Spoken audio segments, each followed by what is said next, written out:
Here is another opinion piece I found in a Russian newspaper about NATO and what they are doing to Africa.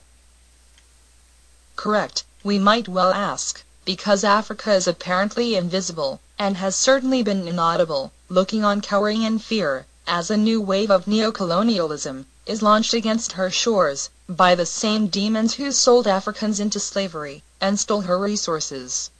As Mother Africa is raped, her sons look on like voyeurs.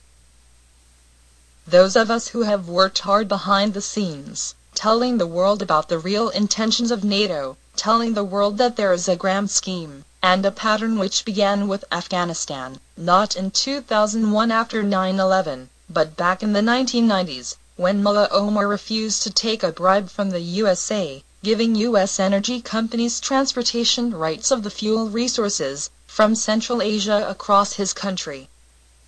It continued with Iraq, the last piece in the puzzle, securing Iran's western frontier for invasion. For those who have any doubts at all, then Google up Iran and U.S. bases, and tell me the Islamic Republic is not surrounded, both on land and by sea. Tunisia and Egypt set the scene in preparation for Libya, as I said in this column, and then, as Mother Africa was gang-raped by among the worst demonic scourge this planet has ever seen, what did Africa's sons do? Absolutely nothing at all. One or two of them went through the token motions of trying to appear interested. Most of them shrugged their shoulders, asked what can we do? And then reiterated the sound bites, spoon-fed to them by their Western masters. One of them stood up and fought like a hero, and his name is Muammar Gaddafi. What a disgusting comment on Africa's leaders, collectively a bunch of useless, vapid, sniveling cowards, fat porcine creatures, snorting on their own gold-lined thrones, and like donkeys, being ridden by foreigners, the very same foreign masters, who colonized them for centuries, destroyed their cultures, massacred their peoples, turned them into slaves, raped their women, killed their children, desecrated their fields, and stole their produce.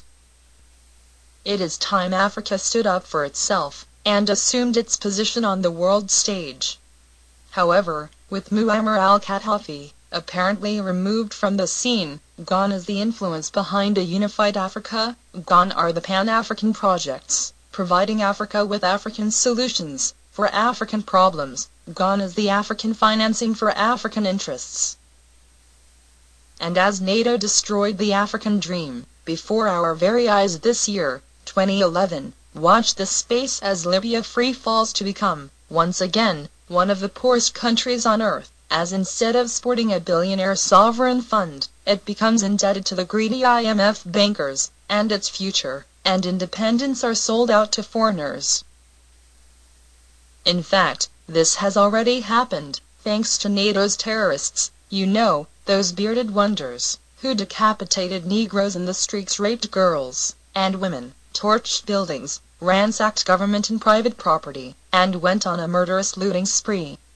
Camerons, Sarkozys, and Obama's darlings,